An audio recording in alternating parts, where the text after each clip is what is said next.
Holy smokes, we are live. Welcome to College Football's Peek Around the Corner with your host, Greg Flugar. We cover everything in college football because we love everything in college football. And if you do as well, please subscribe to our channel. Smash that like button if you like our content. Share the video with your family and friends if you want to support this Rebel Outpost. If you want to support the home for college football sickos with a donation to help us keep the lights on, hit that $sign where you make your comments, and I'll get to your super chat as quick as I possibly can. Welcome everybody into the studio, including those evil badgers. Everybody is welcome into the studio that sits on the corner, the very corner of Keith Jackson Parkway and Kurt Gowdy Avenue. Do not be afraid. Do not be afraid to become a legend with your comments and with your phone calls. Thanks for coming on in. It is a Sunday, May 25th. A beautiful Sunday here in the great state of Minnesota. Yes, the Timberwolves did win last night, and most likely the reason was because me and the little general went to a early dinner, and a movie. I didn't even see the first half of the Timberwolves Thunder game. It is probably why the Timberwolves had a chance to win. Because, as you all know, your humbled host is Greg the Loser, the mayor of Loserville City. And if I'm watching the Thunder win Game 3 without working up a sweat. But if I'm not watching, the Minnesota Timberwolves set all types of franchises records in the playoffs. We have got a lot to get through today. First of all, I want to thank Wild Ute of College Football Mafia. I am going to steal an article that he posted recently on his X account. The article was released March 28th. And I did not know about it. I did not see it. I don't know if anybody saw it. I did not see anybody talking about it. But Brett Yormark says something in public. I mean, and I find, we all know here at Peek Around the Corner, public reports, and we gave you guys the Peek Around the Corner before the public reports that the Big 12 was an aggressor at looking at private equity, private capital. Now, the terms private equity and private capital are different. I get it. But I think everybody is using one term to mean the other. I don't think it's a big deal. So there are times Brett Yormark said the term private equity, but maybe he's a private equity firm, but maybe they're not going to give out some of their equity. I mean, the firm might not take some ownership of the conference. So I'm not even going to try to be careful in what terminology I use anymore. If a deal is struck, we'll talk about the deal and what it involves. But using the term private equity, third-party capital, third-party money, whatever term you want to use, go use it. But we all know that Brett Yormark has been working on a deal. Conference level type of deal. And sometime in 2024, we have Peek Around the Corner. The chatter became so loud that we reported to you all that we believe that 2025 was going to be the year of private equity coming in to the college football space. We did not know when. We did not know how. We did not know what level, right? At what, like, conference level, any school level. We at Peek Around the Corner, we don't know much. When we don't know much, we tell you we don't know much. But we believed that it was coming in 2025 at some time. And we've been saying for months, it ain't going to come before that NCAA house settlement happens. Well, lo and behold, Wild Ute post an article that Brett Yormark is saying in the open, and I find it fascinating. I find it fascinating. Maybe you don't. I do. And I'll go over the reasons why I do. But Brett Yormark, out in the open, says, not only do I want private equity. Now, I'm paraphrasing a little bit of this.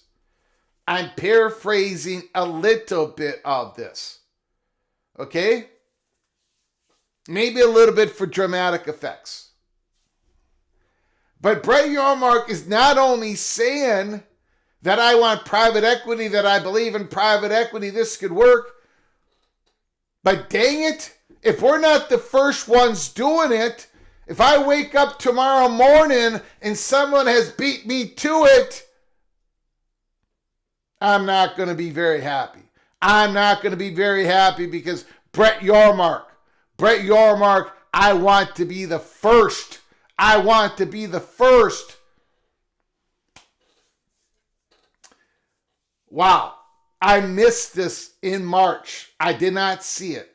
But we are going to talk about it thanks to Wild Jute posting the article for everybody to see. And then I got to tell you, people are wound up just a little too tight.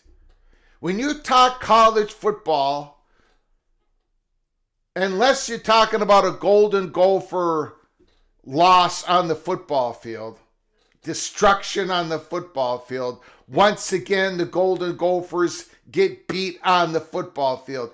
If you're not talking about that, if you're talking about anything else in college football, you should be talking about it with the smile on your face.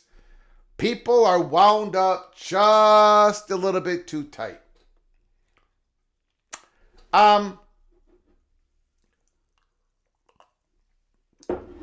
You know, on April 9th, because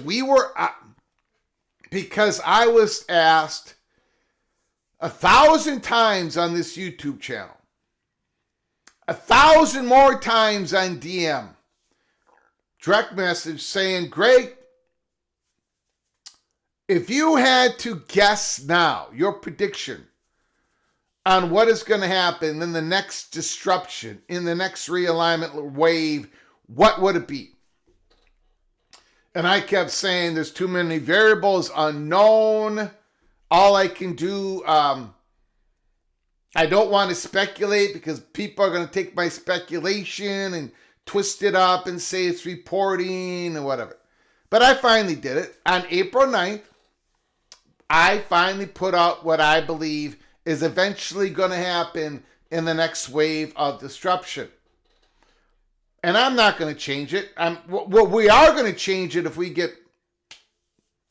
if another door, how I call it, another door opens up to me and there's different information. Then I'm going to say, look, I'll take the L, but here is what we believe now. During that April 9th live show, we talked about, we gave our predictions. Knowing, and I said it at the time, that the chances of me nailing this whole thing is about 1%. I have no problem in saying that. We have sources. They're not infallible. They're not perfect. They don't know exactly what's going to happen. How could they? How could I know exactly what's going to happen? All I try to do, there are times when I give you all the peek around the corner because we got the information. But sometimes I try to connect the dots and I give you my best shot. And that's what I did on April 9th. I just wanted to clear this up because people are really obsessed with me. I mean, they are really obsessed with me. It must be my personality. I don't know. People have lost their freaking minds. And I want to talk about Virginia today. Because on April 9th, look, I think it's pretty clear that at Peek Around the Corner, we love disagreement. This show does not exist without disagreement. I have never cut off a phone call. I have never put down somebody. We might go back and forth a little bit, but I respect everybody's opinion here at Peek Around the Corner. Everybody's opinion. This is what this show is built on.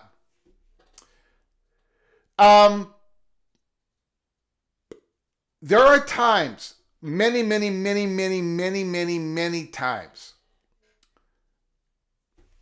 that I report something or I give you my best shot at a peek around the corner in which Personally, I don't agree with it. But I still give the peek around the corner because I actually do talk to people. Oh my God. Oh my God. I do talk to people. I talk to a lot of people. And when there is a consensus, when there is that chatter, I delivered it to you. And the track record speaks for itself. It's not because I'm a genius. We've talked about it. I'm not the brightest bulb in the refrigerator. I just know where every refrigerator is in every place I walk into. When I opened up and said, when I got the information and I was told about USC, for the last 2 or 3, 4 years on X, I was saying I don't think the Big Ten's going to poach the Pac-12, their sister conference. I don't think Greg Pfluger, I don't think that the Big Ten is going to add a school that's not contiguous to the current conference. I said that over and over again. I gave you my opinion. Now, a lot of you didn't know me then. Well, guess what? I ended up being wrong. I ended up being 100% wrong. But when the information came to me and I know who gave it to me, and then holy smokes, and then the Big Ten started following, it just erupted. And the Colorado thing, when we had them at the center of the stage and we kept telling everybody, we think it's the chalk that the Big 12 is going to be able to poach the Pac-12, because everything we are being told by many, many, many leaks from the media companies is the Pac-12 wasn't going to be able to get a deal that's going to be able to satisfy the schools in the conference. And I got dragged over the coals. On June 15th of last year, when we hit in the Holy Smokes Theater, when we came out live and said Petiti and Sankey left the theater and said, no, we're not ready to expand. And Florida State and Clemson are not our number one targets. I knew that I was going to get dragged over the coals. But again, we had a report because the doors were opened up to us. And we are very thankful for that. And then weeks later, there was major reports out there that coincided to exactly what we reported on June 15th. When we reported here at Peek Around the Corner that we did not believe that anybody was going to file a notice of withdrawal on or before August 15th of 2024, all I was doing was giving you the information. The door opened up to us. We did not believe it was going to happen. I got dragged over the coals. When we opened up the information that we did not think that ESPN was going to shut down the ACC content for 2027 beyond, I had a lot of callers on this show telling me how wrong I was. And that was fine. That was beautiful. That's what makes the show work. It just so happens that the communication we were given was accurate.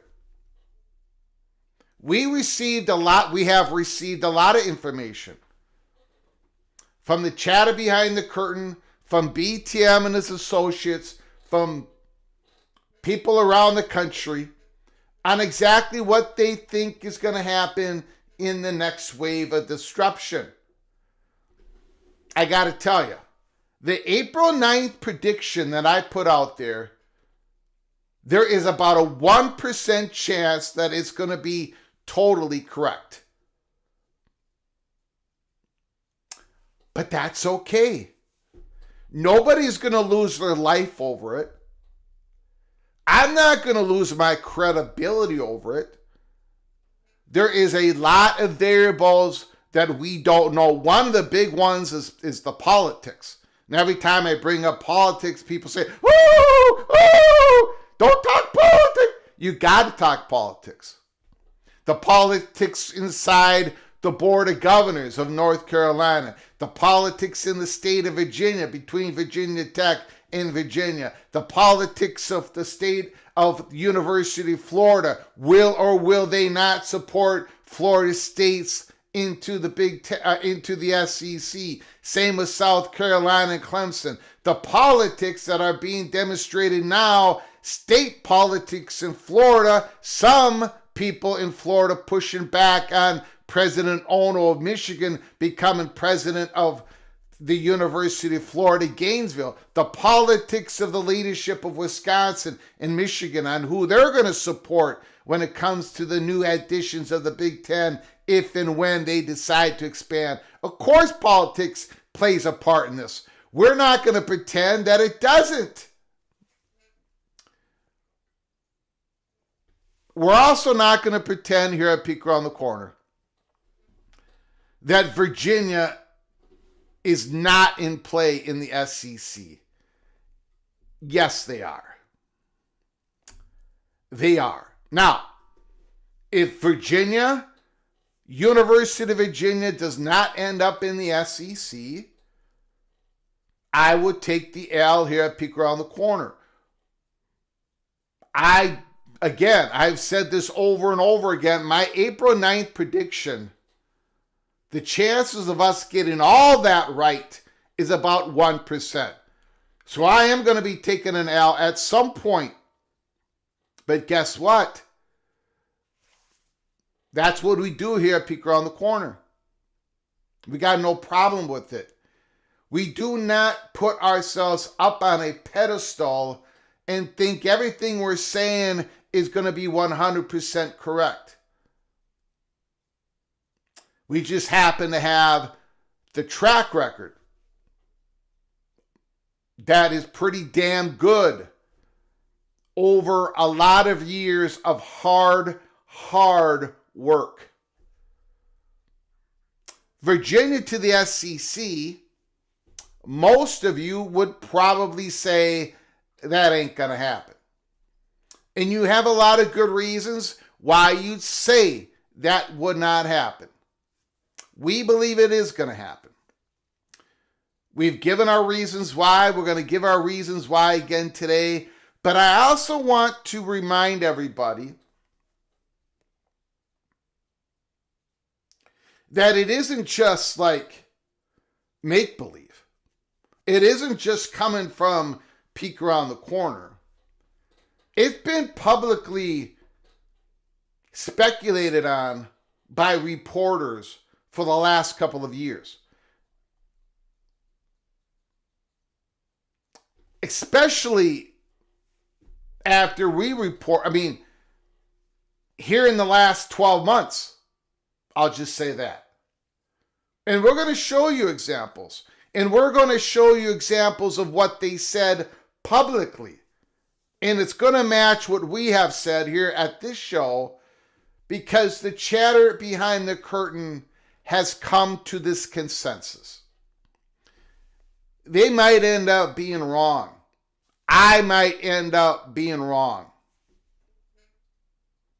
But it's not make-believe. But I do disagree. I do disagree here at Peek Around the Corner to one part of the consensus that is happening with the chatter behind the curtain. I do disagree. And that is and again, that's another example. It's okay for you to disagree with the chatter behind the curtain, because of course I disagree. We can all disagree with each other. Not a problem. But there is something there that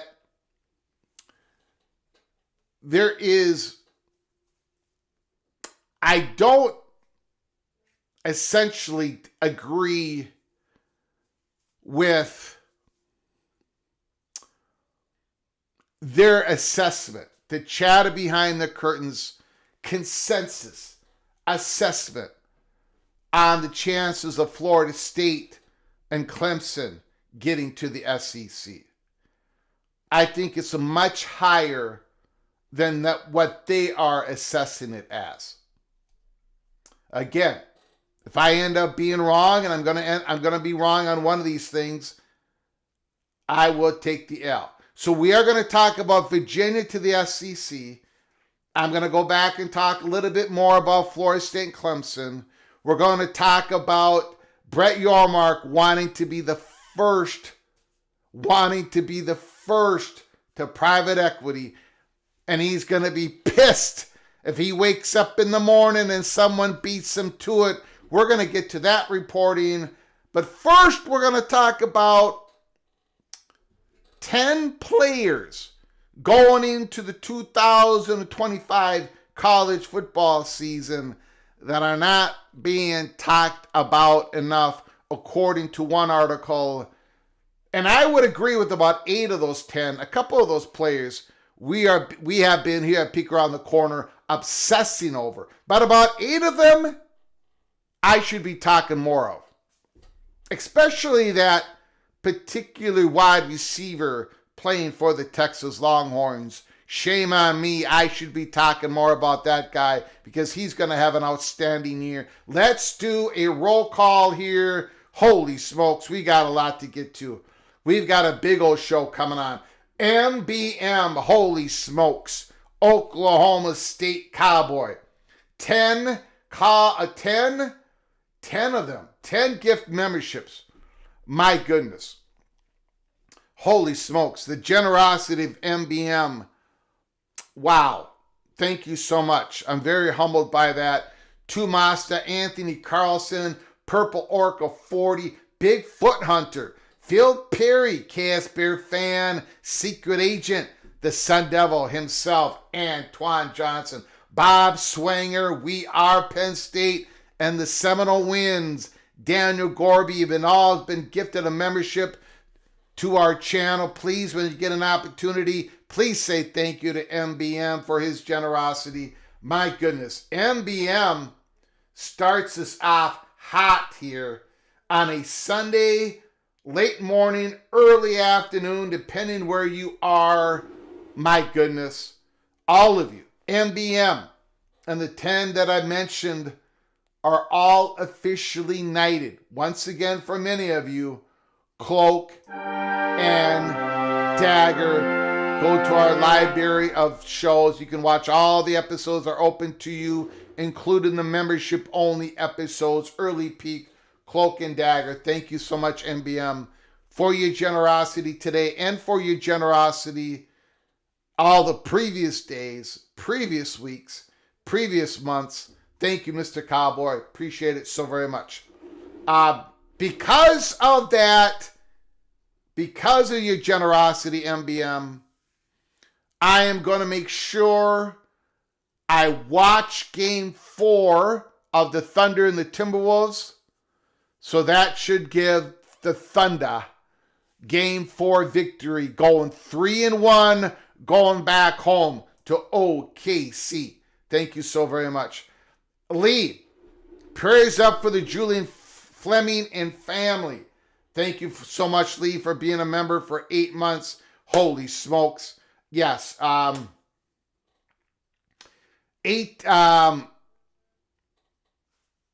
Julian Fleming in an accident. Reports are it was with his girlfriend or fiance. A loved one. Julian Fleming's loved one. Supposedly, reports are that unfortunately she passed away in the accident. And Mr. Fleming's got serious injuries. I don't know the latest. So our condolences, our prayers go out to Fleming's family and the lady's family, their loved ones. May God hold them tight at this really difficult hour. My apologies. My heart sank when I read that. Yeah, it's... I don't know possibly a deer came out in front of them.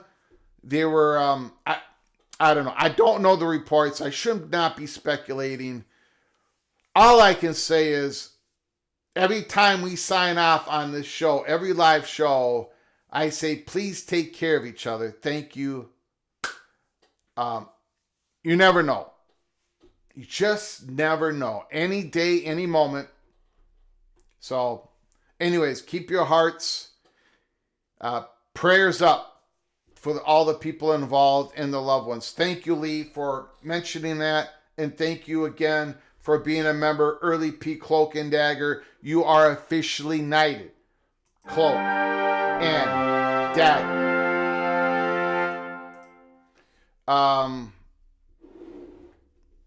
Okay. Okay. Let's do a roll call. We got to do a roll call because we got a big show. We have got ourselves a big show. A surprisingly big show. A surprisingly big show. Go Buckeyes. Thank you for everything, my friend. Expedition Greg. My goodness. Expedition Greg, thank you so much, my friend. I appreciate it. Cloak and Dagger for 18 months. My goodness, thank you so much. Thank you so much, Expedition Greg. You are officially knighted. Cloak and Dagger. Thank you for all your help, all your donations, all your help. I appreciate it. I don't always say thank you to you, but please, thank you. I appreciate all your help. Okay, let's get to a roll call here. Great for Trojan. That Illini game is huge. The Fighting Illini. Nathan Campbell is in the house. D5 Terps. Don Scruggs. Stephen Vitt is in the house. Coy is here. Give me that Florida State Miami blend. I bet Maryland would love it. Maryland would absolutely love that blend. Richard Brookins is in the house. The Almighty Finn is here. Devil Frog is here. And of course, the great MBM Bracket Cat is here. Cope is in the house. Thanks for coming on in, Cope. I hope I'm saying your name right. Correct? If I'm not, let me know in the chat room. But I do apologize. I get everybody's names wrong. Please don't take offense. But if you do, I do apologize. Coy is in the house. John Famlor is here. Nathan Campbell. Hi, Nathan. How you doing, sir? Who else is here? Who else is here? Mr. Monkey says Virginia football just means more. Florida, man. State politics will overrule Florida politics. Real power is in Tallahassee at the Capitol. Bong Mrs. is in the house. I don't know what Immaculate's been saying. I don't know. I get a lot of let me just take that. I get a lot of comments on DMs saying what's going on with Immaculate. I don't know. I don't know what I don't watch him. I don't follow him. Like I said, a few weeks ago, I had to make the determination to block him because there was some things that were just completely factually untrue. And the last part about me being a grifter, when I showed the little general that, we had a big old laugh, and so we don't. Godspeed. I hope he can do whatever he wants. He's a grown man. God bless him. Hopefully everything goes well for him. Other than that, I don't know what he is. I don't really, how do I say this? There are people out there that I don't even know who they are. And once in a while, somebody sends me something, somebody says something about me. And I don't know who that person is. And of course, it's completely wrong what they said about me. One person said that Greg Flugar has been divorced 3 times. They said that on their X account. I've never been divorced. Not that that's a great sin. I've never been divorced. I've been married once to the little general for 22 years. A lot of things are said about me that are just 100%, they just come out of nowhere. There are a lot of things being said about me that I'm never going to know. I'm never going to know because I'm not following that person or whatever. Recently, there's a guy on X yesterday. I think his name is Just Beechin.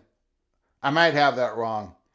And I saw Expansion Crush, Daniel, we've been talking with each other for a decade. He answered the question of where he thought Florida State was going to end up. And then I looked to see where he got the question from, and it was this guy named Just Beechin. And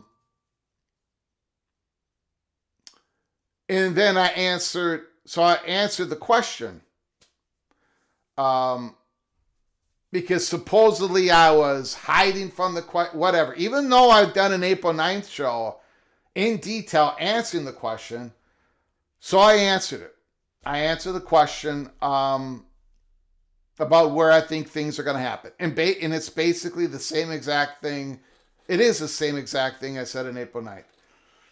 And then I got a whole bunch of people saying, did you see what this person said and that person said about what I said? And it's all good. It's all good. It's all good. I really have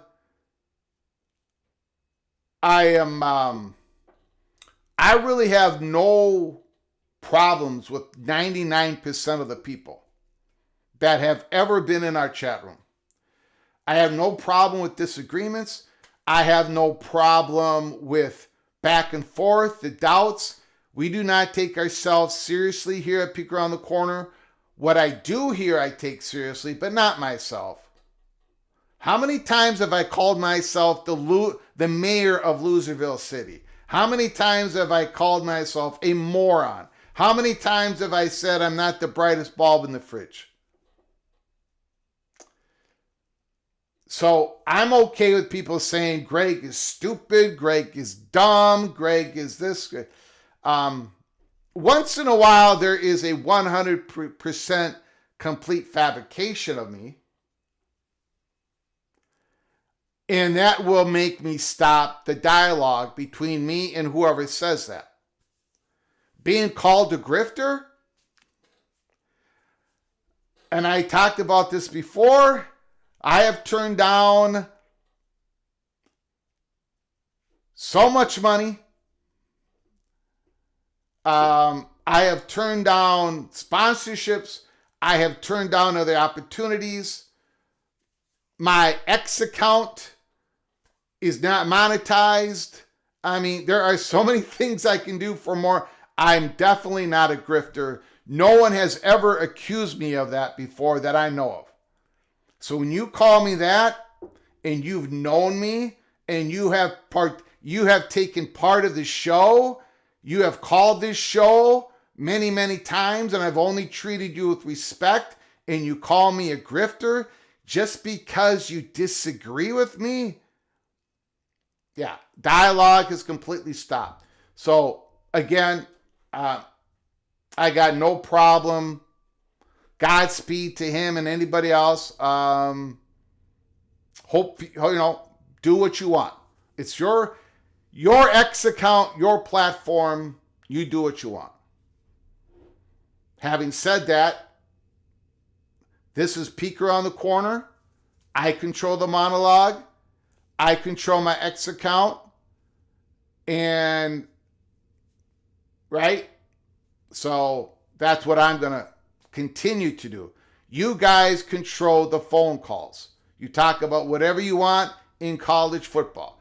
That is the deal that you and I have made. That is the covenant between the fat guy from Minnesota and people, PATC family members. Monologue, I'm going to talk about what I think is important or what interests me. Or it's a time that I can spill my golden gopher propaganda. It's a time I sing sometimes. But then The phone calls open up and you guys control. You guys talk about whatever you want to talk about. Your super chats. I highlight all the super chats. You talk about the subject that you want to talk about. Give and take, disagreement, and it's a whole lot of fun. Okay, who else we got here? Devil Frog is in the house. Kyle Visser is here.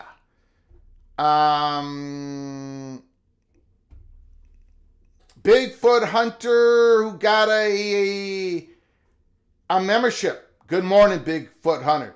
Thanks for coming on in. Old Dad is here.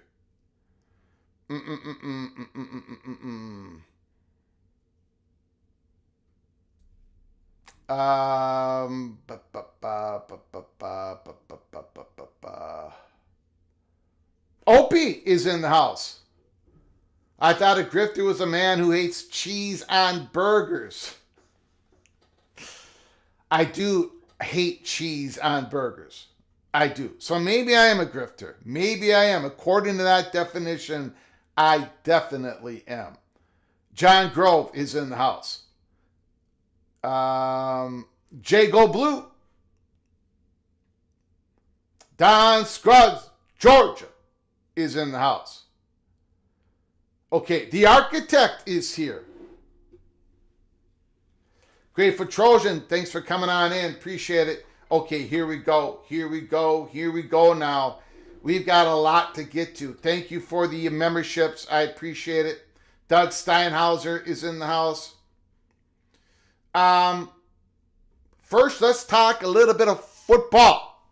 Let's talk football on a Sunday afternoon. Before we get to these other Brett Yormark story in the Virginia story, examining 10 players we're not talking about enough heading into the 25 season, Ari Wasserman.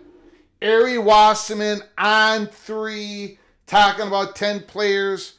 Some of these we are talking about, but some of these we're not. Ari Wasserman, yes. This is them. I am 100% guilty of not talking about Ryan Wingo. I am 100% guilty. I take the L. May 25th, I got Texas as the national champion. I should be talking about Ryan Wingo, but I'm not. Why am I not? Because I am a moron. When you think about all the true sophomore receiver talent in college football this year, it's pretty staggering. But most people first think of the Buckeyes, Jeremiah Smith, and Alabama's Ryan Williams. But you cannot. Ryan Wingo is going to have a great season. A top 50 player nationally in the 24 class, is primed for a breakout year this year. Remember, Golden, Bond, Helm, they're all gone from Texas. You got Arch Manning throwing the ball. There it is. Wingo learned his name, Larry, the GM. Cam Coleman, I've talked about. You remember now, the Auburn Tigers got themselves Eric Singleton. That combination with Jackson Arnold. Now, look, Auburn Baylor, week 1. The line is 1.5. I can't remember who's favored. Somebody is minus 1.5. Someone is plus 1.5. Boy, that is an interesting game. So interesting. Sorry, Robertson. Brian Wash. Baylor's got some players. Auburn's, they think they got something going there. Auburn, Cam Coleman, definitely should be being talked about. Mekhi Hughes, I've talked a lot about him, as you all know. The great running back, Tulane, transfers to Oregon. Holy smokes, man. Ran over 1,400 yards, 17 touchdowns. Mekhi Hughes is the man. Oregon is going to be a player. I've got them going in the playoffs. Dylan Thieneman, the great safety from Purdue, transfers to Oregon. Oregon, Hughes, and Thieneman in the transfer portal. My goodness. My goodness. Oregon got blown out by the Buckeyes, the college football playoff last year. They lost a bunch of talent from that team. So a lot of people, for obvious reasons, aren't that high on the Ducks. I've got them as an 11th seed in the playoffs. I barely got the Ducks squeaking into the playoffs. Am I guilty of overlooking the Ducks? 11th seed, not high enough? But if you're paying close attention, according to Ari Wasserman, this is the second consecutive Ducks player on the list. Lanning's brought in some studs this season. Thieneman, who registered 211 tackles, 14 pass breakups, 6 interceptions, 2 forced fumbles at 24 starts at Purdue. Big time player. And I'm guilty. I'm guilty of him. I'm guilty of not talking enough about Dylan Thieneman. Zachariah Branch? No. No. Sorry.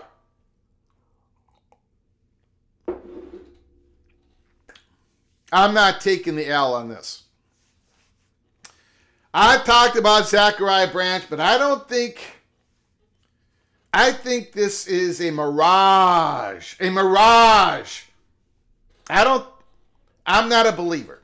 I'm hoping maybe the young guy will prove me wrong. Georgia is Georgia. We all know the Bulldogs are going to be a good team because Kirby Smart is the best coach in college football and he has amassed talent at an unbelievable rate. But Georgia's issue a year ago was a lack of explosive playmaking ability on offense, and the Bulldogs may run into that issue again, or maybe it won't, as Branch transferred in from USC. I'm not a believer in Zachariah Branch. I was not impressed. The Gophers locked him down.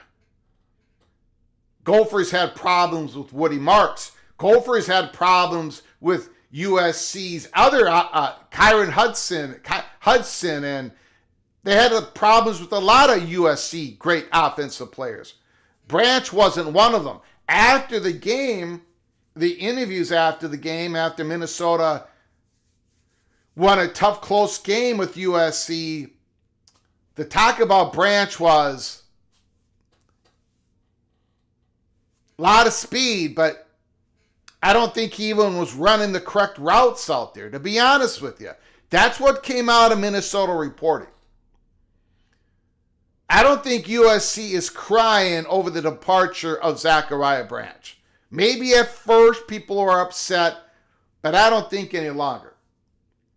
Grateful Trojan, Branch is extremely overrated. I would agree. Maybe I'm being a little too harsh. Maybe it's too much recency bias, or maybe it's just Golden Gopher bias, because the only time he really showed up in that game is when Koya Perch intercepted that ball in the end zone at the end, and Zachariah Branch came running and tried to take the ball out of his hand. It was the strangest thing I've ever seen. One of the strangest things ever. The game, whatever. Zachariah Branch, I'm not a believer.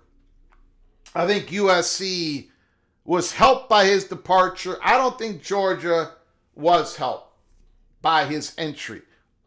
We're going to find out. Now, Fernando Mendoza, Indiana. I love Mr. Mendoza. I love his talent. He's got moxie. Mendoza has moxie, baby. Mendoza has moxie. Right? Indiana was the sweetheart team in college football last year. The Hoosiers backed by confident head coach Kirk Cignetti. I'm telling you, man, I'm a big Mendoza guy. This scares me. That Mendoza's back with Indiana. They got Curtis Rourke, the great MAC quarterback, Ohio Bobcats. We talked about him. And now they're bringing in Fernando Mendoza. My goodness. Nick Anderson, guilty. Guilty of not talking about Nick Anderson enough because he's been injured.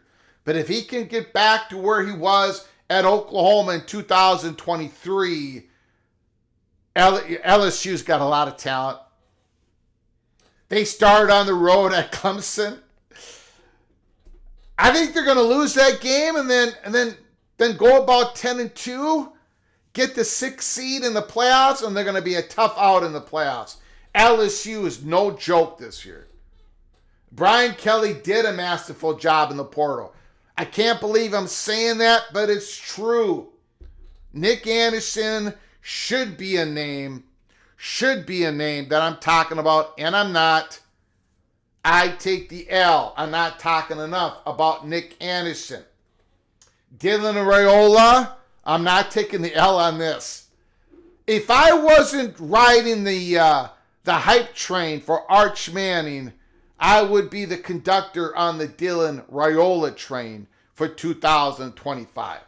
He is that talented. He is that good. He is that great.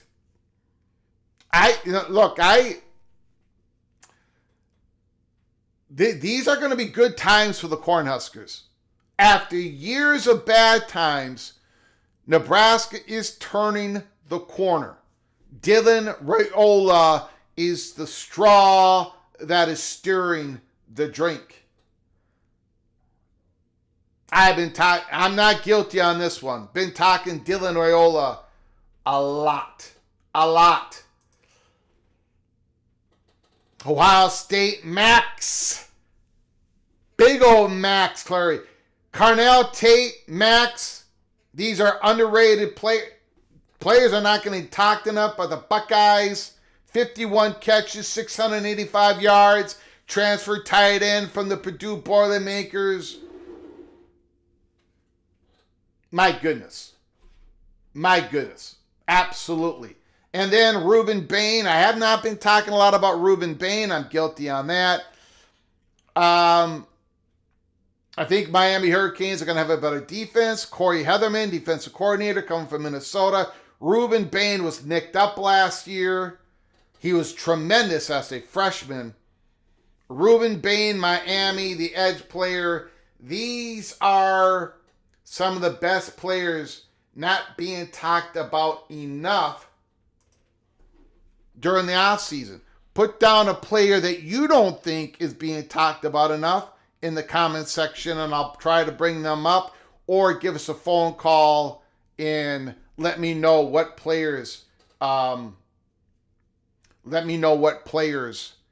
think are being overlooked.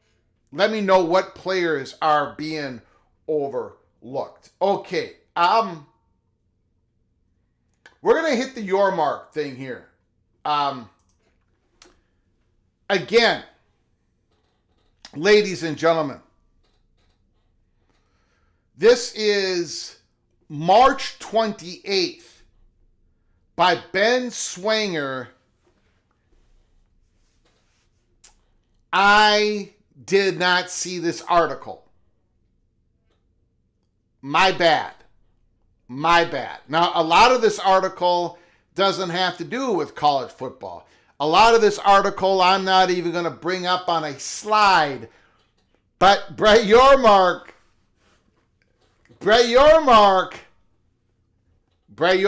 said something here in public, out in the open, and I find it fascinating that he would feel comfortable enough to say what he said. Private equity is coming for pro and college football.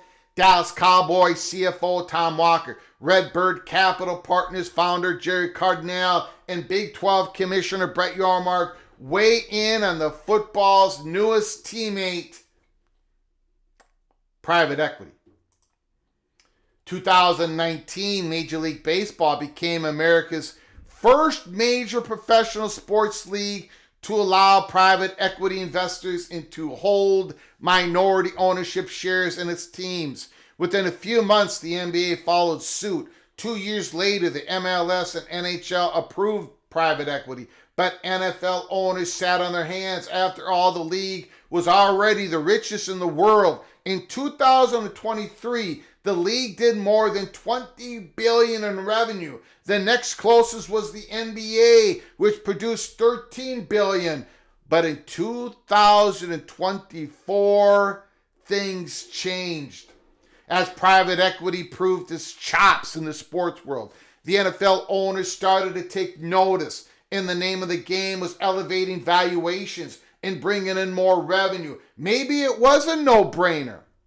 Veteran investor and former minority owner of the Texas Rangers, Ken Hurst, says the pools of capital in the institutional world dwarf the amount of capital in the high net worth individual population. On August 27th, 2024, the 32 controlling owners of the NFL teams convened to vote on whether shelling out a small piece of NFL teams to private equity funds should be permitted. The vote passed with flying colors. Cowboy owner Jerry Jones voted yes, as did 30 other majority owners. My goodness. My goodness. Anytime you can bring sophisticated investors into team ownership at any level, I think it's good for the NFL. I think all teams can attest to the fact that you can't ever have too many Pro Bowl quality players on your team, says Dallas Cowboys CFO Tom Walker. Again, I repeat, so the name goes for the investors. Anytime you can bring highly sophisticated investors into your team ownership at any level, I think it's good for the NFL. The parameters are simple. Controlling owners can only sell up to 10% stake in their franchises to funds. The regulations are more restricted than those of the NBA and NHL, which allows 20%, and Major League Baseball, which allows as much as 30%. The permitted investors include Dallas-based Arctos Partners, which already invested in the Buffalo Bills, as well as Ares Management, which invested in the Miami Dolphins and Sixth Street. An investment pool that includes Blackstone, CVC, Carlyle, Dynasty Equity, and Ludus can also invest.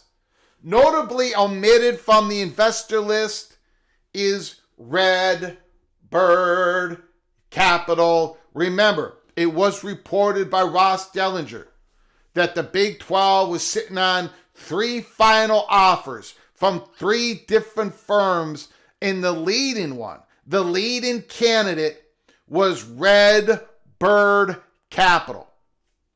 Red Bird Capital Partners, 70% of the firm's $10 billion of assets are in sports, media, or entertainment. Red Bird Capital owns stakes in the Boston Red Sox, the Pittsburgh Penguins, the PGA Tour, LeBron James Entertainment Company. According to the Wall Street Journal, Red Bird Capital was admitted because it is at the forefront of a merger between Skydance Media, one of its assets, and Paramount, which broadcasts NFL games on CBS, and it's a streaming platform for Paramount Plus. Now, we got a lot more to get to here. We got a lot more. Go Black is scared because I love LSU this year. Go Black 45. Listen now. Go Black 45. It isn't Greg the Cold this year. It's Greg the Gold. Greg the Gold. Go Black 45. Do not fear. Go Black 45. Do not fear. Okay. John Grove? Yes. Thank you. John Grove.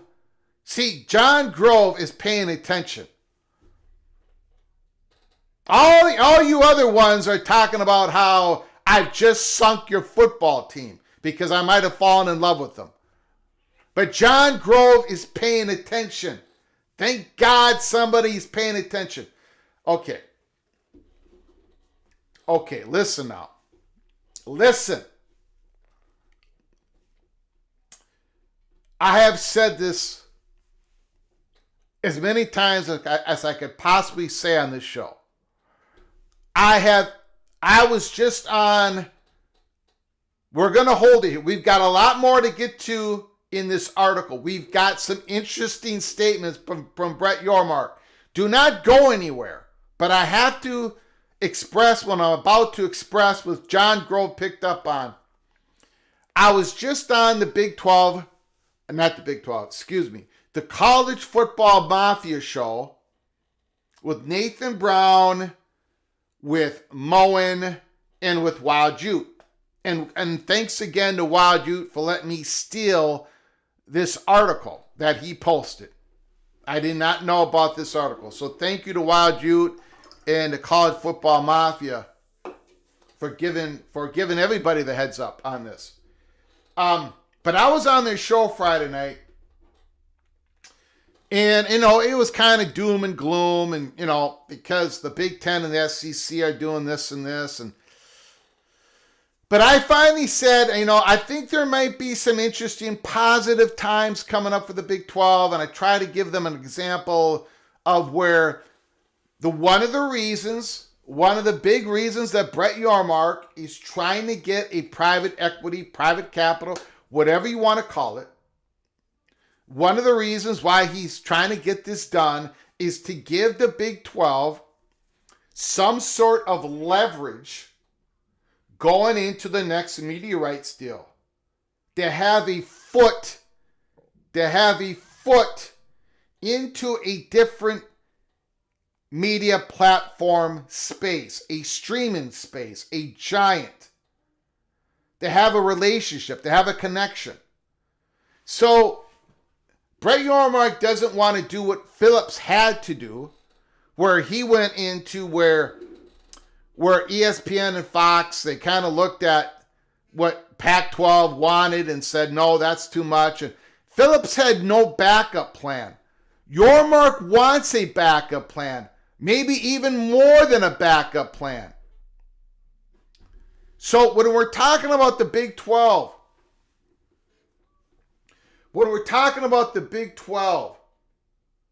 possibly trying to get this deal done, it's not just about the upfront cash, which is important.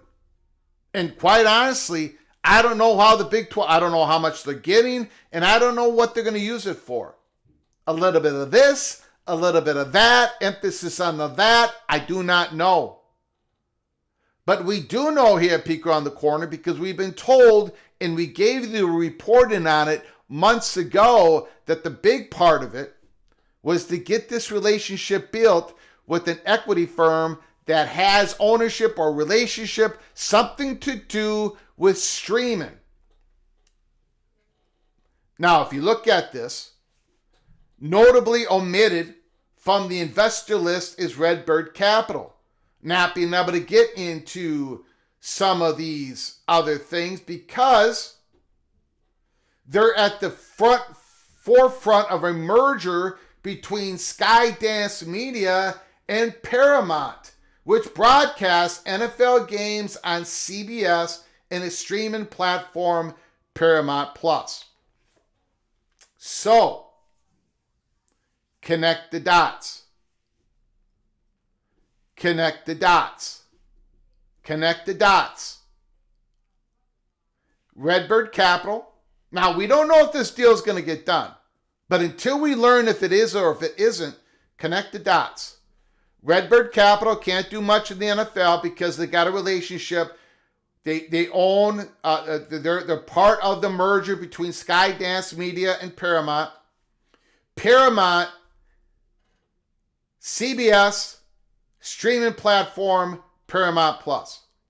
So if Redbird Capital becomes part owner or has an investment or has a strong relationship, whatever you want to call it, although I think ownership would be the term you're going to want to use. CBS streaming platform Paramount Plus.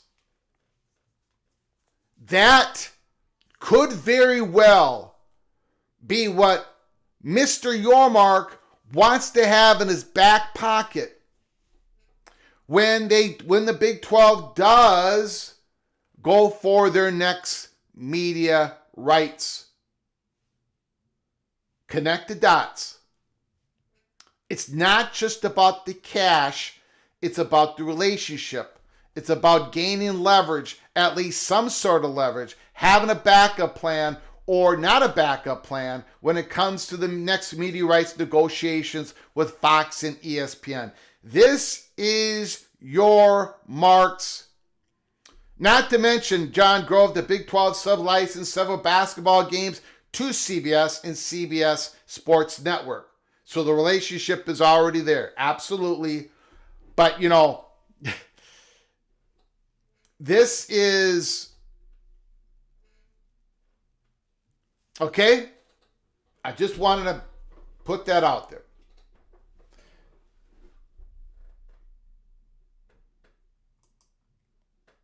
But Jerry Cardinal, the firm's founder and managing partner, Redbird Capital, has a long relationship with Jerry Jones, which could pull some weight in expanding funds down the road. In 2008, the two business moguls co-founded Legends Hospitality alongside the late New York Yankees George Steinbrenner.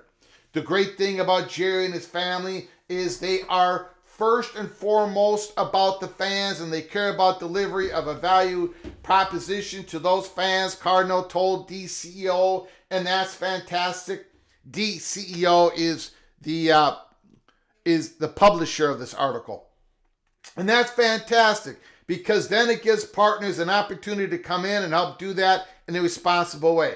And finally, no, not finally, we're not there yet. Excuse me. Cardinal is responsible for standing up the United Football League in 2020 alongside Hollywood star Dwayne Johnson. Redbird backed the merger between the United States Football League and the bankrupt Extreme Football League. To do so, Arlington began the UNFL's headquarters. Cardinal wants to build the league into a fifth most valuable in North America, but he undoubtedly desires a slice of the pie from the richest. Yes, Cardinal says regarding if he wants an NFL team. The NFL is the 800-pound gorilla. And here is the PATC money shot of this article. Over in Irving, Big 12 Commissioner Brett Yormark wants to be the first to introduce private equity at the collegiate conference level. Quote, I don't want to wake up tomorrow and read that some other conference partnered with the private equity firm and someone else was the first mover in that space. I like being a first mover, Yormark told DCEO.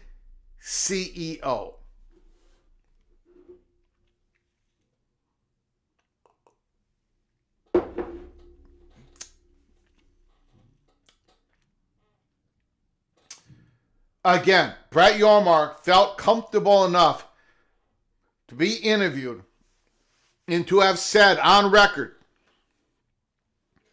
I don't want to wake up tomorrow and read that some other conference cut in line and partnered with a private equity firm and someone else was the first mover in that space. I like being a first mover. That's a holy smokes. That is a holy smokes comment. Remember, Brett Yormark did not feel comfortable with the Pac-12. Remember, the Pac-12 was first in line. Their exclusive negotiating window was months and months, 18 months. 18 months before the Big 12, their exclusive window in negotiations with Fox and ESPN. The Pac-12 was way ahead on the calendar to negotiate with Fox and ESPN. Pac-12 was way ahead of the Big 12. But Brett Yormark did not feel comfortable with that.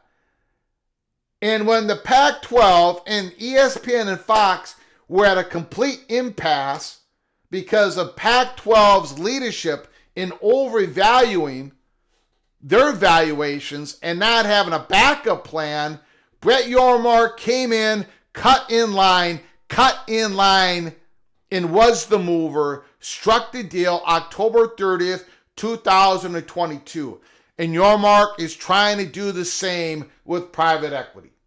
Whether it works, whether it doesn't work, whether it's a big money or small money, or is it just centered around having a relationship with Redbird Capital so they can have a foot in the door on a streaming platform that is going to be willing to overpay the Big 12 to get in that space? That new sponsorship, that Redbird Capital, it's like what happened with WWE and Netflix, but that was on a possible larger scale, where Netflix gave money, all this money to WWE, but also produced a sponsorship, all new sponsorship money from WWE that WWE could not tap into before. This is the same thing that Brett Yormark is looking at, and he wants to be the first to move. He wants to be the first to move. But the popular argument, again, this ends the article, against private equity in college sports is, would these funds ever really care about the sports that don't turn a profit? After all, former college football playoff executive director Bill Hancock states the obvious. Would a private equity owner care about women's soccer, cross country, or wrestling? I think we know the answer. The big PATC money shot of the article, Brett Yormark on record, out in the open, not being shy. Brett Yormark is not being shy. I don't want to wake up tomorrow and read that some other conference partnered with a private equity firm and someone else was the first mover in that space. I like being the first mover. Holy smokes. There is a lot to chew on there. Thank you, John Grove. You picked up on it. Thank you so much, sir. Look, we reported about a month ago here at Peek Around the Corner.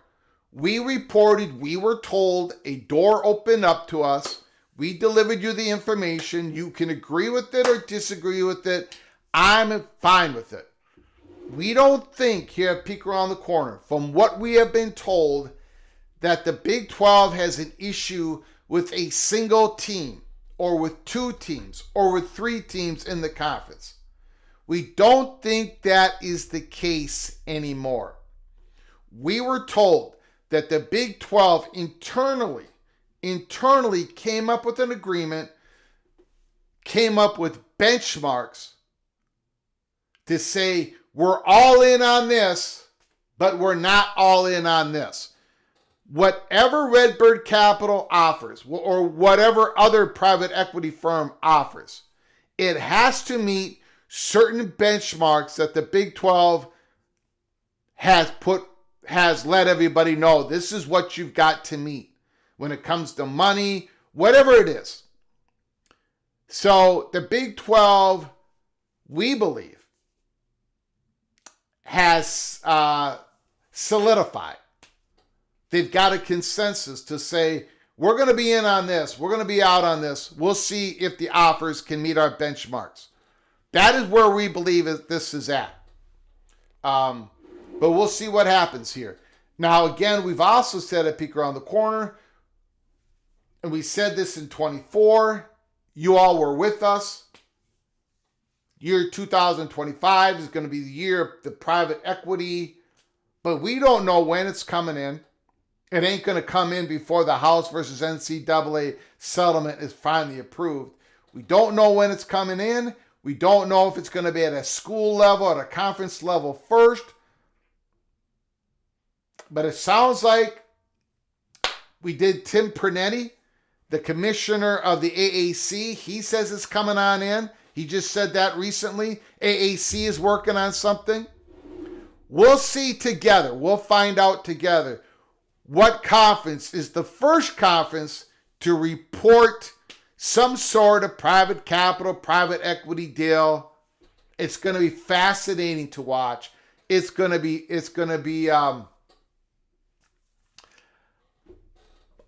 and again, I don't know if you want to be the first one in.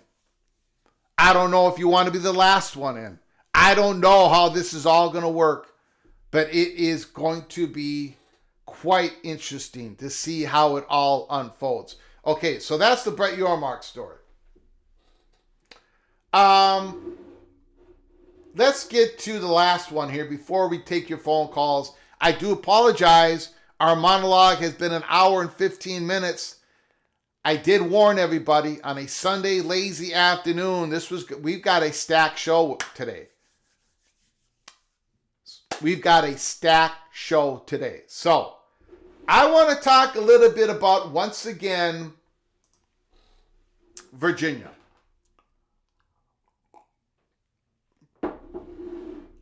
I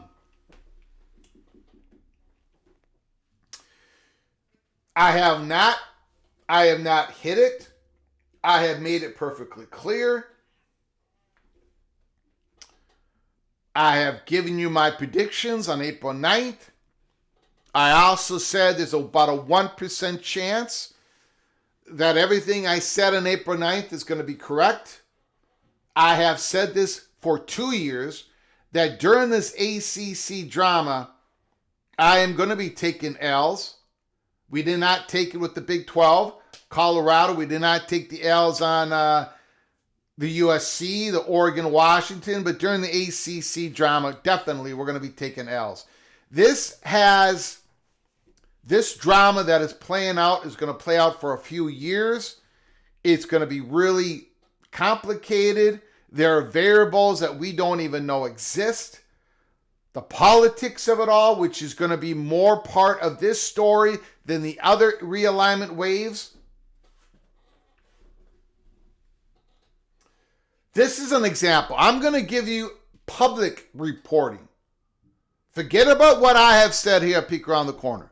The fat guy from Minnesota is a moron. He doesn't talk to anybody. He's got no sources. He's a grifter. Let's just talk about public reporting.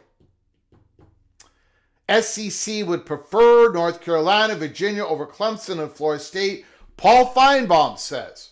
Now again, who's Paul Feinbaum? He doesn't know what he's talking about, right? He just yammers on, right? In his view, the SEC would eventually be more interested in North Carolina and Virginia. This was said March 25, thereby expanding its actual territory rather than taking Clemson and Florida State, which reside in states where the conference already has a pronounced footprint. If you look at what the SEC has done in recent years, they just went out and got Texas and Oklahoma, the premier state schools. That's important to remember, Feinbaum said on McElroy and Kublik in the morning. North Carolina is a standalone. It's the preeminent university, but it also has good athletics, and it's used to have good basketball. Virginia doesn't have that, but they are a brand. In addition to expanding its geographical coverage, the SEC would also bring on two institutions that have an academic credibility than Clemson and Florida State don't have. Clemson is inferior to South Carolina as an academic institution. Then you have the same situation with Florida State.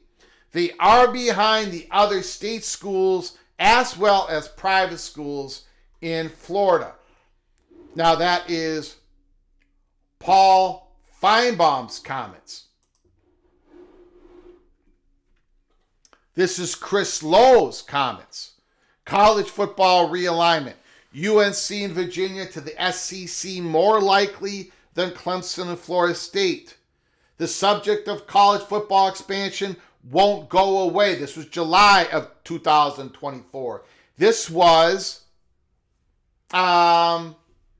4 weeks after my June 15th statement, saying this exact same thing. The subject of college football expansion won't go away amid lawsuits inside the ACC. And now one analyst projects the SEC could target 2 schools, but not the ones we might think. I think there's a better chance you would see more of an appetite for North Carolina and Virginia in the SEC, Lowe said on the Feinbaum show. Not go after the league's 2 big football brands? There's more to it than just football, Chris Lowe suggests. There's other factors at play here, he said. New footprints. You get the state of North Carolina, the state of Virginia, both academically elite schools. You have the basketball factor. You get a little bit of the Charlotte TV market, maybe a little bit of the DC market. This was a Bleacher Report talking about Ross Dellinger's report. If the ACC ultimately disbands or loses some of its major programs in the wake of both Clemson and Florida State suing the conference in what appears to be an effort to leave, North Carolina reportedly will be a major target for the SEC and the Big Ten. According to Ross Dellinger of Yahoo Sports, many within the industry believe UNC is the most attractive expansion target for the Power 2. Again, this reporting came after our June 15th live show of last year. All this could be wrong. Of course. It could all end up being what doesn't happen. I mean, but a door was open to PATC. A door was open. We made a big show on it. And this is what each and every one of these reporters are being told from people in the SEC. They're being told by presidents, by athletic directors, I'm not going to say the commissioner himself, but I will say this, somebody really close to the commissioner himself. This is why I'm reporting on it. I don't have an axe to grind against anybody. According to Ross Dellinger, many within the industry believe UNC is the most attractive expansion target for the Power 2. North Carolina industry source told him is the linchpin. We believe they're the biggest domino. We've been saying it all this year and last year. This is what we've been told. So why North Carolina over programs like Florida State, Clemson, or even Miami, which have been far more successful in football throughout the years? Again, Dellinger notes that the SEC already has roots in both Florida and South Carolina markets. It does not have a program in North Carolina, however, and it's not as though the Big Ten and the SEC are hurting for football powerhouses. Plus, the Big Ten and the SEC schools would likely want more television money from Fox and ESPN, respectively, to offset the dilution of their television revenue by adding more teams. If more hands are in the honeypot, it makes sense to shop for a bigger container. Now, again, I would disagree with a little bit of that, but I'll get to that back in a moment. But North Carolina is one of the biggest brands in college sports, period. Thanks in large part to the incredibly successful and popular men's basketball team. Academically, it's also an attractive option in both strong programs and Olympic sports. It also isn't the first time that North Carolina has been mentioned in the same breath as the SEC and the Big Ten. In June, ESPN's Pete Thamel said that both North Carolina and Virginia would be coveted by both conferences, though Notre Dame was seen as the top prize in any potential future realignment. The same things have been said by Heather Dinich. The same things have been said by Brett McMurphy. The same things were said by Dennis Dodd over and over and over again. And it isn't because of some grand conspiracy. It isn't because none of them understand that Florida State and Clemson are the biggest football brands. They get that. They understand that. I understand that. They are saying this. They are reporting this.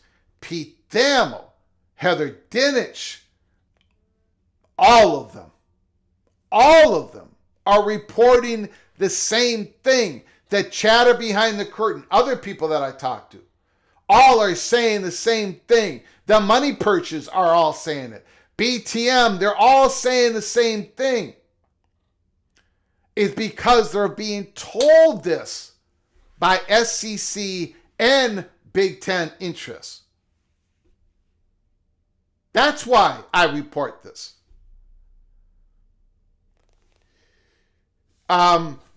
Now let me get to the part where I disagree with most of the consensus.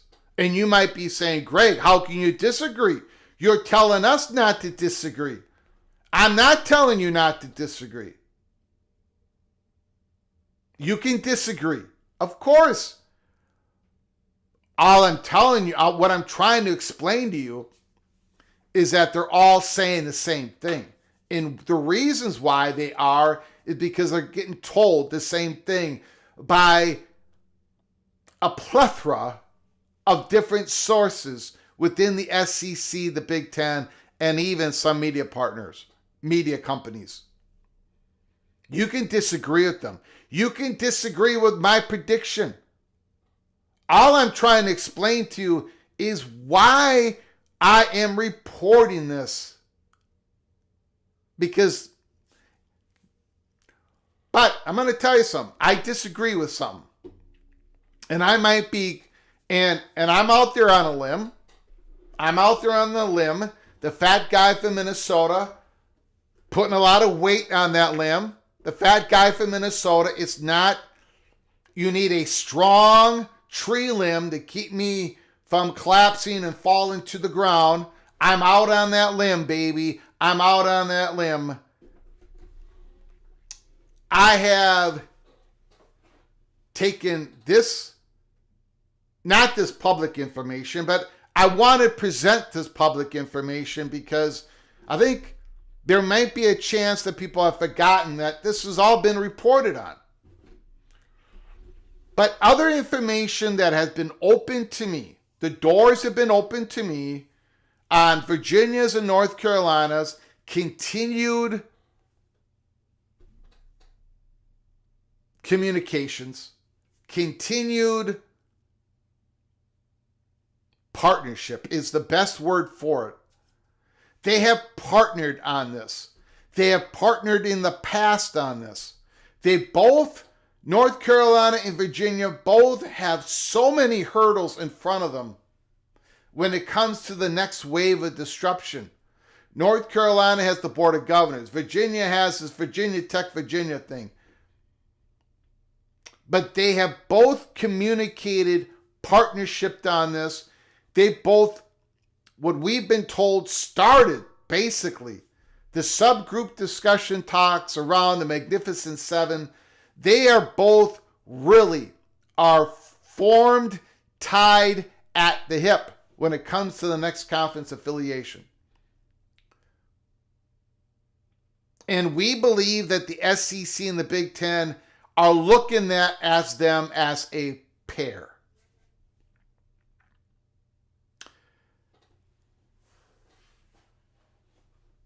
So Virginia to the SEC is, in our strongly held opinion, is not make-believe. It may not happen. If it doesn't happen, your host will take the big L on this. But it's not make-believe. There are so many people who have reported that they're part of the targeting of SEC, and it's not a conspiracy. It's not any of that. It's truly what the SEC is targeting. But where I disagree with the chatter, where I disagree with the Paul Feinbaum, is I don't think the SEC stops there. This is probably the biggest point where I could be wrong. I'm going to be wrong on something on my April 9th prediction. And this is probably this is like the biggest chance I'm wrong. But I don't think the SEC stops here. I would say the chatter behind the curtain, most of them believes that's where SEC stops. I don't. I think, and I could end up being wrong here, most definitely, chances are I'm going to be wrong, but I got to give you my best shot here from everything that I've heard. I do not believe the SEC is going to open themselves up. I don't believe the ESPN is going to open themselves up for the Big Ten to do the Florida State-Miami blend. The Florida State-Miami blend, the possibility of that happening is real. I think that is the one way for Florida State to get to the Big Ten. That blend is absolutely real. The dynamics of a Florida State-Miami could get 13 presidents to sign on, would most definitely get Fox to sign on, and I don't think the SEC wants that. There are a lot of people that kind of get caught up in, that I've talked with, that are saying, I think how do I say this?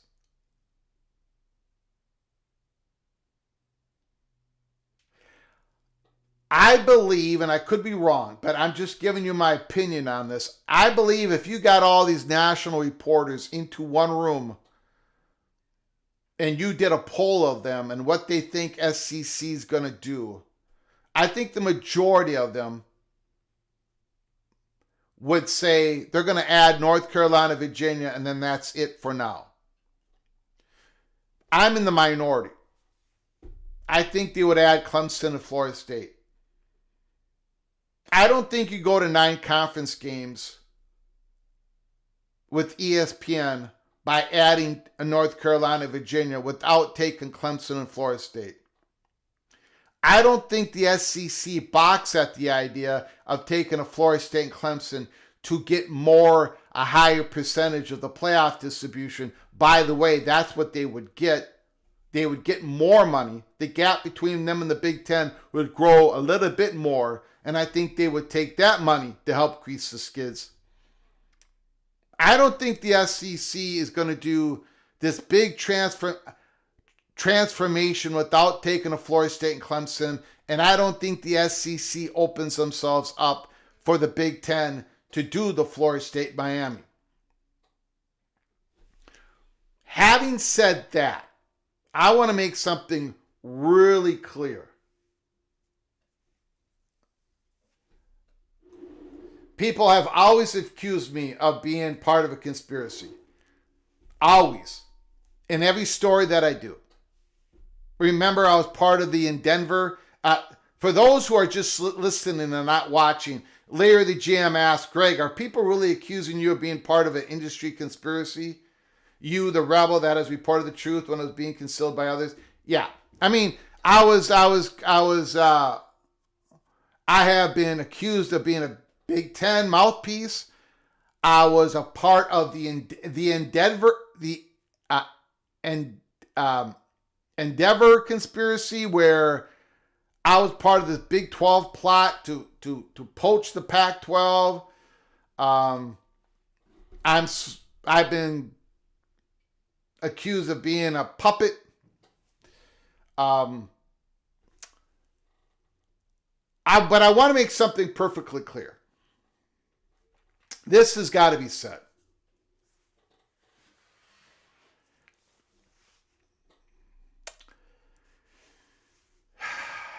There is a lot of pushback back and forth. SEC, Big 10, ACC, Big 12. Elbows are flying. And they all got together and they did this NCAA versus House settlement. Everybody signed on to it. You've got this autonomy for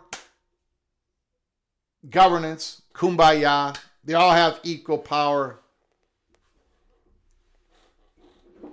That equals 65%. But I'm going to make this as clear as I possibly can say it.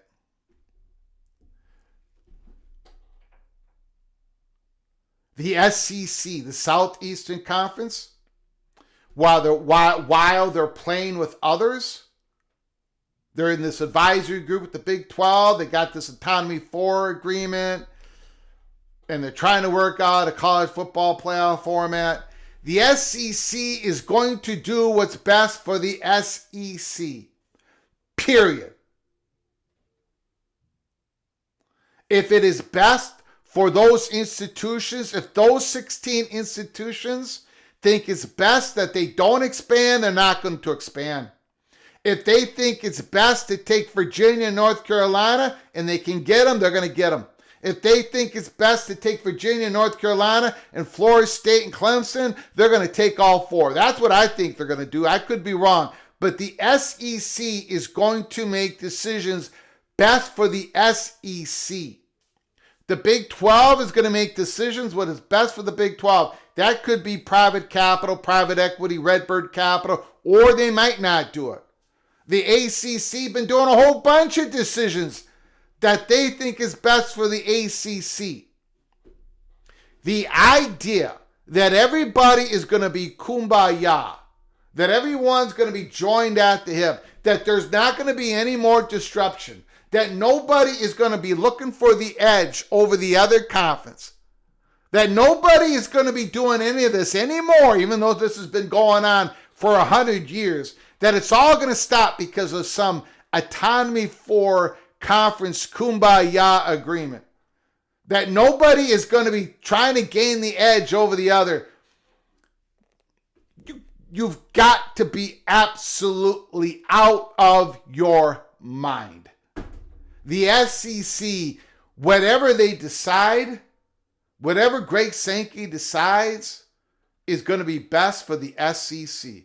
What they believe is best for the SEC. When they took Texas and Oklahoma, they believed that that was the best for the SEC. No doubt it was. Oklahoma and Texas did it because they thought it was best for Texas and Oklahoma. The idea that everybody now is going to get along, to go along, to get along, to go along, it's got to be the most laughable thing I have ever read, probably in the last 10 years. Just putting that out there. Holy smokes.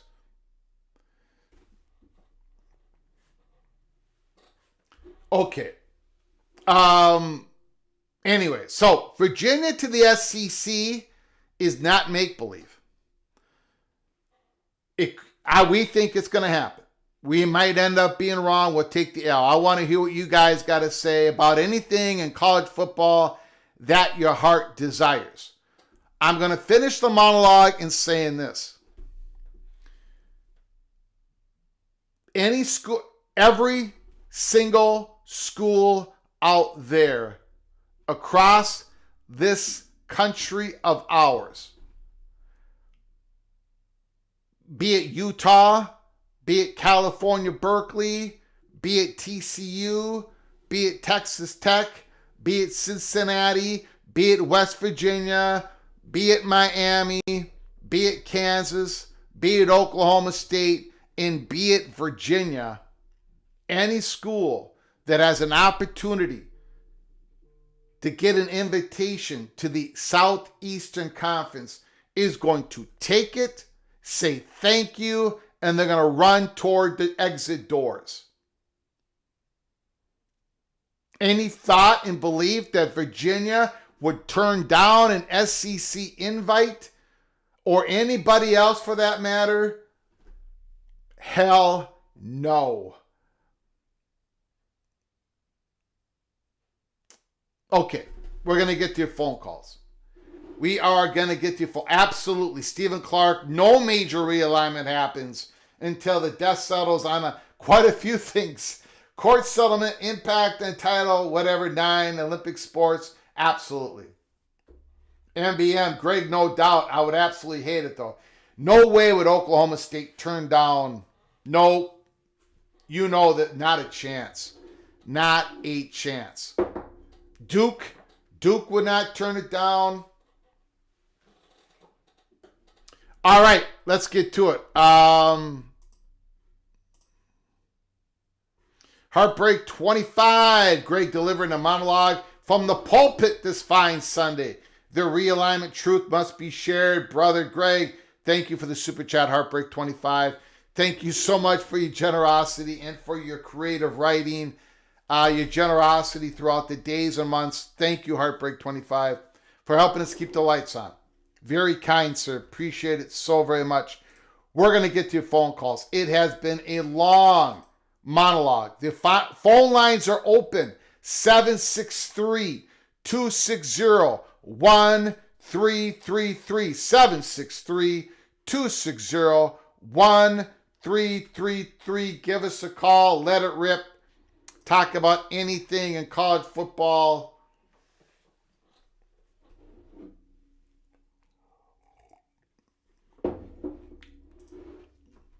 The ESPN direct-to-consumer thing is going to be a huge canary in the coal mine for those questioning how viable sports are on their own.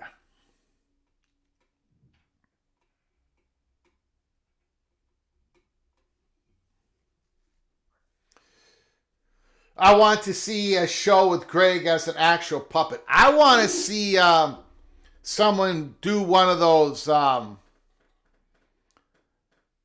Greg Flugar, that baby thing, you see all those videos with the baby. I want to see some fat Greg Flugar as a baby with my voice on this show, a little clip of it. That would be fun. I don't know how to do that, but if someone wants to do that, go ahead.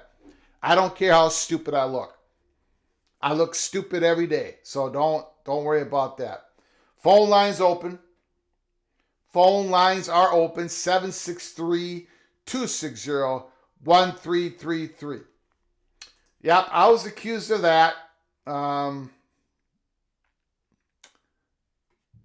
Expedition Greg disagrees with me. That's cool. That's great.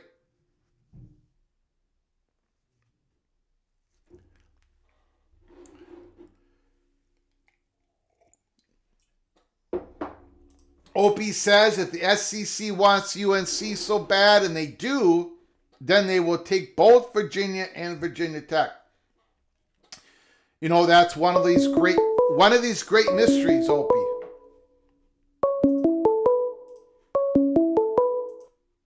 Call from Rock and Rant. Rock and Rant, can you just hold on for one moment, please? Sure can, Greg. I appreciate it so very much. Just Opie says if the SEC wants UNC so bad, and they do, then they will take both Virginia and Virginia Tech. One of the great mysteries, right? If they have to take Virginia and Virginia Tech, does the SEC go ahead and do it? One of these things I don't know. One of the great variables that we don't know. Politics is going to be more a part of this next disruption than we've ever seen in the past, and it's highly volatile, and it's impossible to predict, and that's why I keep saying the chances of me nailing this is 1%, not any more than that. All I'm going to do for now, until I hear differently, is I'm going to bet on the fact I'm going to bet on the fact that North Carolina and the Board of Governors, that North Carolina state, that their ability to have resources, I think I'm betting on North Carolina being able to detach themselves from that situation, much like a UCLA. The Virginia Tech could even be more complicated, that whole situation. But again, you got a power to invite to your flagship school of your state. Boy, that is, if you turn that down, you run the risk of Virginia Tech and Virginia, neither of them getting to a power two. I don't know, but we'll see, Opie. You might be right. Rock and rant. The floor is yours. Let it rip. Thanks for the call. Of course, and thank you to everyone who directly has had family impacted by the thing we're celebrating tomorrow, Memorial Day. Yeah. So just wanted to mention that. To keep that in mind for everybody, what Memorial Day is. But I just jumping into the show, so I haven't seen everything you've been talking about other than the title. But there was something you mentioned the other day that I haven't seen discussed as much, and wanted to get your take, which was the whole Florida president situation. I think you said something on one of the shows about, the governor leaning in. I guess my question is and maybe the story has already moved forward and I just haven't caught up from the point that I was curious, but how is it possible that the Florida university system would announce a nominee that to move from Michigan that there might be some in-state political issues with that might cause that to go astray? Or did I just misunderstand the story? Or where do you know where that story is with the Michigan president coming over to Florida? I do not know. That's a great question. Now it's happened before where a president seems to be the target, and then there is some disagreement. Sometimes it's not just politically. Sometimes it's like with politicians. Sometimes it's with the faculty of that university. Someone's got an axe to grind towards that number one target. So that has happened before. I don't know the process. It sounds like there is some Board of Governors process in the state of Florida that has to approve of this somehow, outside of the powers of the University of Florida. I'm not sure on that, but that's what it sounds like when I read about this stuff. But I don't have the answers on that, sir. Yeah, it's just wild because one of the things about first, you just would imagine at that level you don't announce that you're leaving Michigan without having everything locked up, right? Yeah. Yeah. And secondarily, without getting into the politics side of whether you agree with the politics or not agree with the politics, because I really just don't care in this particular moment and don't want to get involved. But one of the things related to why somebody might have wanted to leave Michigan, go there, was actually resisting, some of the things that were going on and maybe being a more politically favorable environment for the person who had put some things into place in terms of the new administration coming in. So it just seems even weirder. And I just wanted to see what take you had without doing that, but also say I hope everyone has a great Memorial Day weekend. Yeah. I'm no help on really the details of this. My intentions of bringing it up was to say, oftentimes politics plays a small part of these decisions. They're not the overriding parts of any of these things, right? But it's right. It's in the water. It's in the water, and to pretend that it's not in the water, I don't think does anybody justice. So I bring it up.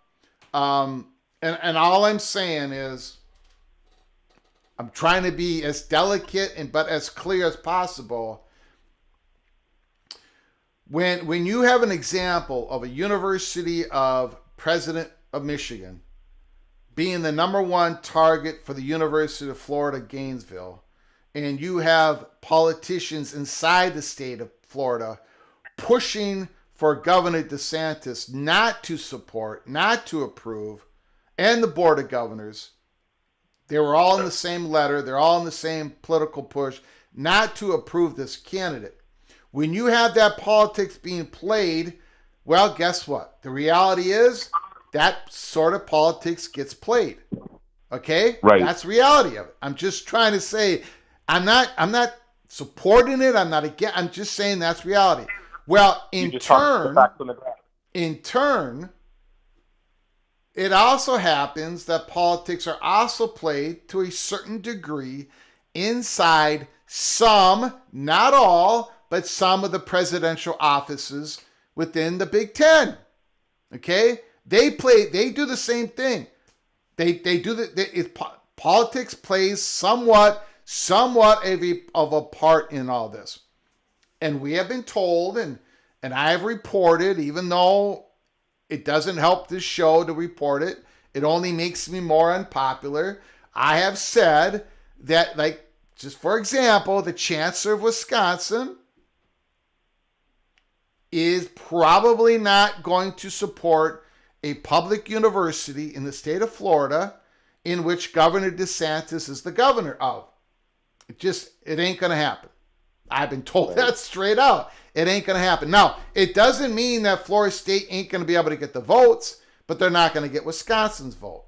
And it just so happens historically, Wisconsin's vote has been really, really important to get entry into the conference.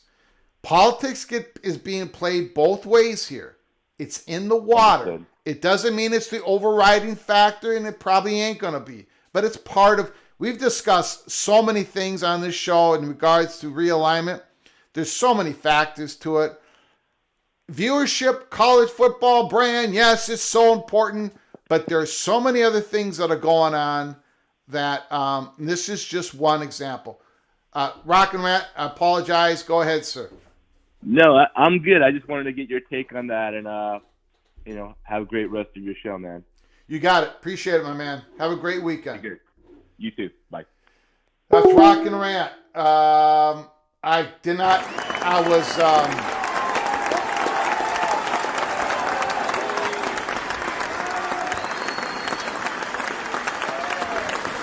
was no help to Rock and Rant. I don't know the process. I should learn about it. But I don't know. I do not know. Lear the GM, we don't want them Yankees down here running things, Greg. Just kidding, but there is an element here in Texas at least. Yeah, it's part of it, guys. It is. It's not it's not everything. It's not everything. There's so much nuance here. Okay? There's so much nuance. So nothing is everything. Like, there is not one. I'll pick it up in a second here. Call from Evil Badger. Evil Badger, can you hold up for one moment, please? Can you hold for a second, please? Yes. I appreciate it. I do apologize. I just want to finish this up. There is not one thing that is so powerful that it overcomes everything else. Politics is definitely one of those things that is not more powerful that it takes over everything else. But it is part of these decisions. It is not even, a lot of it is not even red, blue, Democrat, Republican politics. There are other things involved. There is cultural issues as well. So it's just, I was told, and I've said this, I don't know if I've said this on live on this show, but I have communicated with people on other college football YouTube channels. I was told straight out that the Big Ten can get into the South without getting into the South. That's what they'll do. What does that mean? If they can get into a Miami, into an Atlanta, they think that's going into the South without going into the South. So there is a lot of, all that is included in all this stuff. That's why it's very hard to predict this time around. Very hard to grasp. Go ahead, Ryan Willie, the evil Badger. Thanks for calling. I appreciate it. Call. The reason why I'm calling is what was talked about on the College Football Mafia Freaking Friday show. Yep, I was on that show. Did you see me? Yeah. I was watching. I was looking pretty good, wasn't I? Well, I think my main thing is everyone wants to blame the SEC and the Big Ten for the mess with the college playoff system. I have an alternative theory on that one. I think Notre Dame is the main reason why the college football playoff is all messed up. Notre Dame gets whatever the heck they want, and everyone else has to give up something for it. Yep. Now, Nathan, and you can disagree with me, but I think Moen would agree with me. But I don't understand why the Big Ten and the SEC are just caving to Notre Dame, because they're giving up a lot, and Notre Dame isn't doing anything. I believe in what Coach Rincon from Penn State said last year. They're not in a conference. They don't play an extra game. They're fresher. They don't compete against top teams every week. You can't consider Army and Navy, and even though they're, historic rivals of Notre Dame, they're not as challenging of an opponent as Michigan, I won't say Purdue, but Penn State, Wisconsin, Ohio State. Notre Dame's getting away with everything. Look, Ryan, I agree with you. I think a lot of people agree with your angst, with your anger on it. And, you just got to look at the USC Notre Dame kerfuffle that's going on. I understand what USC is saying. Notre Dame always has some big time games on their schedule, right? They do. They just do. But they got a lot of soft spots on their schedule, and they always have those. And you just mentioned them. USC don't have no soft spots anymore. They got 9 conference games in the Big Ten. They might have a crossover game with the SEC. They got to play once every 2 or 3 years. They got to do all this travel. I mean, USC is now in the grind. They are in the grind. And to play Notre Dame, look, if USC said to Notre Dame, if we play you at the beginning of the season, we'll make it work. Notre Dame sounds like they have said, we don't feel comfortable with that. If I was USC at this point, I would tell Notre Dame to go pound some Irish sand and walk away from this. That's my feelings. I think you share the same feelings, correct? Pretty much. Yeah. But I would say that USC should tell them if they want to continue the rivalry to join the Big Ten. Mm-hmm. Plain and simple. Yep. Otherwise, they can play against the ACC and have a weaker schedule. And I think Notre Dame is afraid of playing in a conference because they wouldn't make it. They wouldn't be as high as they are in the rankings. They wouldn't have as good a record in any conference other than the ACC than they do now. it irritates me that they get away with everything, and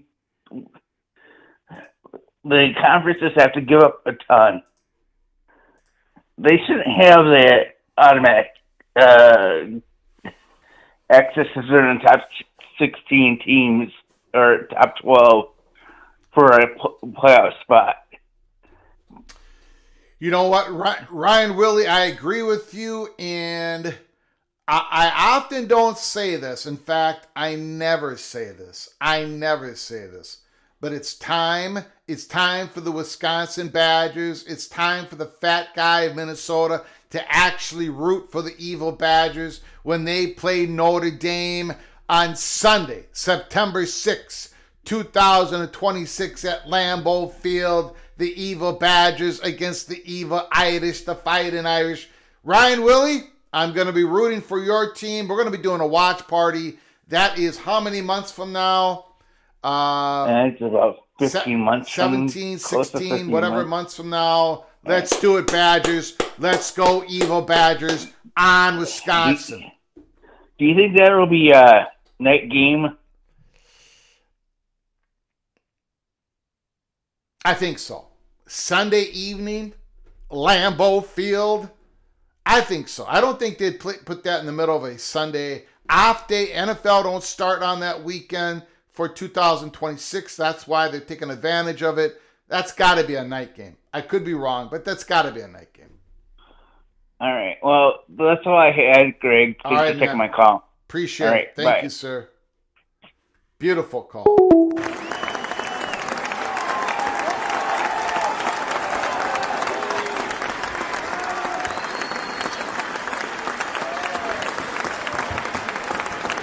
Thank you, Ryan Willie, for the phone call. Opie, thank you so much for your incredible, generous donation, your super chat.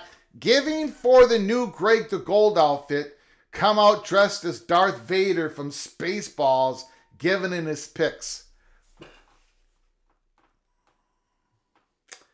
That is interesting.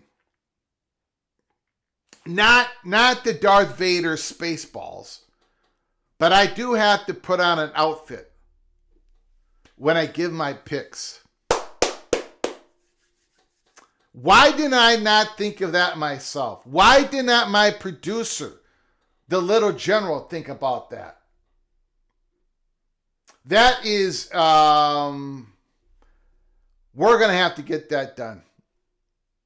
I don't know what type of outfit, but it's got to be gold. It's got to be gold. I've got to look the part, to feel the part, to become the part, to actually become Greg the Gold for the very first time, because I have sucked every single year. I've been Greg the Loser, Greg the Cold, Greg the Freezer, Greg the Mayor of Loserville City. But finally, if I can just dress up as somebody that is not actually me,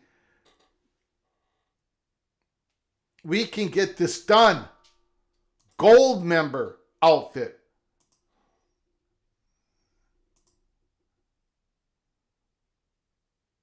Yeah, I think there is. Opie has opened up something here. You could look like Golden Blonde from Goldfinger.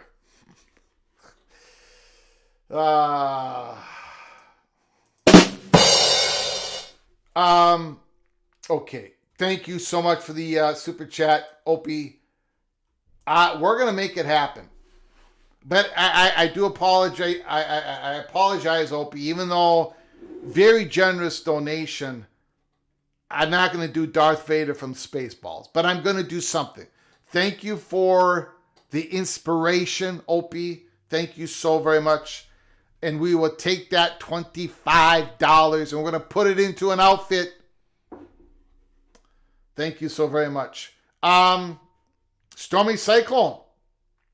Timberwolves peaked ahead above the ice, but beware of the polar bear. Timberwolves big win last night, and the only reason they pulled that out, a 42-point victory, is because I did not watch the first half. But guess what, Timberwolves? I am going to watch the first half on Monday, game 4. So Minnesota, you're going to have to overcome Greg the Cooler. You're going to have to win despite myself watching the game. I'll be watching the Knicks and the Pacers tonight. The Knicks need to win that game. BG shirt, perm wig, staying alive. Okay, ladies and gentlemen, we are going to close it up. It's been an outstanding show. Thank you guys so much for the great comments, the donations from MBM, Expedition Greg, Lee, Heartbreak 25, Opie, and Stormy Cyclone. Thank you guys so very much for your generous donations. The phone calls, Ryan Really, Rock and Rant, everybody. Thank you guys so very much. Again, if you're new to the show, before you leave, please subscribe. Hit that subscribe button. I would love for you to be a subscriber to the show, because then you can turn on your notifications, and because we come on live anytime during the day, night, morning. We come on a Sunday, on a Saturday, on a Tuesday night. You never know when we're going to come on live again. We cover breaking news. So keep your head on a swivel, everything in college football. I'm very humbled that so many of you join us on a Sunday afternoon. It's going to be a very busy week in the last week of May. SEC meetings, SEC, the Southeastern Conference spring meetings. Buckle up, brace for impact. We're going to get some news out of those. That 9th conference game, that scheduling agreement. Who else knows? Buckle up, brace for impact. Until next time, from all of us at PATC to all of you, please, you all take great care of each other. Happy Memorial Day. Thank you, veterans, for all that you've done for us. Thank you so very much. Please, you all take great care of each other. See ya.